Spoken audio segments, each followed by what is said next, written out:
Brought to you by Technopova Curve 5G. Discover new horizon.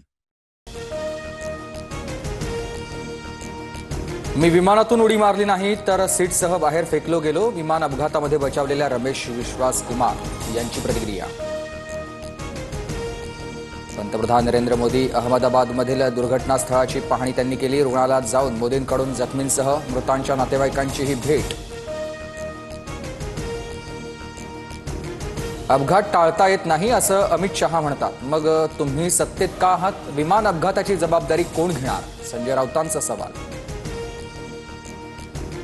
अहमदाबादच्या मेघानीमध्ये air इंडियाच्या विमान अपघाताची भीषण दृश्य.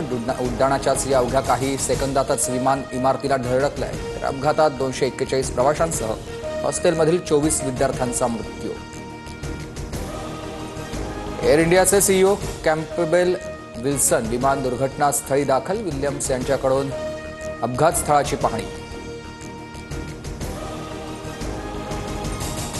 विमान दुर्घटनेमुळे मृतदेहांची ओळख पटवण्यामध्ये अडचण तर नातेवाईकांचा डीएनए मृतांशी मॅच झाल्यानंतर मृतदेह देण्यात येणार. आतापर्यंत 192 नातेवाईकांचे डीएनए नमुने घेतले. कॉन्फिगरेशन एअरमुळे अहमदाबादमध्येच विमान अपघात झाल्याची शंका. टेक ऑफ दरम्यान विमानाच्या सेटिंग्जमध्ये त्रुटी असल्याची शक्यता. एअर इंडियाच्या भीषण विमान अपघातामध्ये गुजरातचे माजी मुख्यमंत्री विजय रुपाणींचं निधन. रुपाणी पत्नीला आणण्यासाठी लंडनला जात होते. अहमदाबाद विमान दुर्घटनेत महाराष्ट्रातील 7 ते 8 जणांचा समावेश. मुंबई, डोंबिवली, पनवेल, पंढरपूर, नागपूर, बदलापूरमधील कुटुंबांवर दुःखाचा डोंगर. यात काही क्रू मेंबर्सचाही समावेश. टाटा ग्रुपकडून मृतांच्या नातेवाईकांना 1 कोटीची मदत जाहीर. पीडित सर्व कुटुंबासोबत टाटा ग्रुप उभं. दुर्घटनाग्रस्त बीजे मेडिकल कॉलेजची इमारत बांधण्यासाठी मदत करणार टाटा ग्रुपची माहिती. अजित पवार आणि जयंत पाटील आज एकाच व्यासपीठावर येणार. वाशीमध्ये राज्य शिखर बँकेच्या प्रशिक्षण केंद्रातील सायबर सिक्युरिटी ऑपरेशन सेंटरचं उद्घाटन. इम्तियाज जलील यांच्याविरुद्ध अॅट्रॉसिटीचा गुन्हा दाखल. संजय शिरसाट यांच्यावर जमीन हडपल्याचा आरोप करतानाच जातीवाचक उल्लेख केल्याचा आरोप. रत्नागिरीत राजापूर आणि चिपळूण वगळता इतर तालुक्याला निधी नाही. रत्नागिरी आणि राजापूरमधल्या कंत्राटदारांसाठी खैरात वाटप. भाजपचे प्रदेश सरचिटणीस विनय नातू यांचा आरोप. आदित्य ठाकरेंच्या वाढदिवसानिमित्त मुंबईत ठिकठिकाणी बॅनरबाजी. विमान दुर्घटनेमुळे वाढदिवस साजरा न करण्याचा आदित्य ठाकरेंचा निर्णय. बच्चू कडूंच्या अन्नत्याग आंदोलनाचा 6वा दिवस. चंद्रशेखर बावनकुळे आज बच्चू कडूंना भेटणार.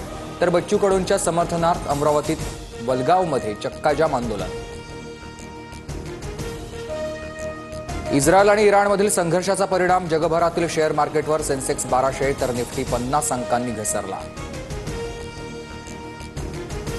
कर सवलतीमुळे पालिकेवर 487 कोटींचा बोजा. 500 चौरस फूट घरांना मालमत्ता करातून सूट दिल्यानं आर्थिक फटका.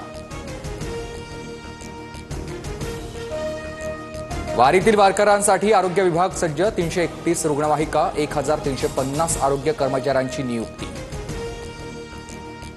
राज्यात मुसळधार ते अतिमुसळधार पावसाचा अंदाज. रत्नागिरीला रेड अलर्ट तर सातारा, रायगड, कोल्हापूर, सांगली, सिंधुदुर्गला ऑरेंज अलर्ट. पुणे, अहिल्यानगर, वाशिमसह जळगावात जोरदार पावसाची हजेरी. जळगावात पावसानं 10 घरांची पडझड तर 4000 हेक्टरवरील पिकाचं नुकसान.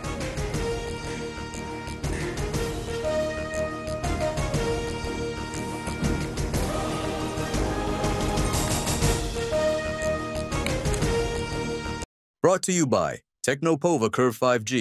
Discover new horizon.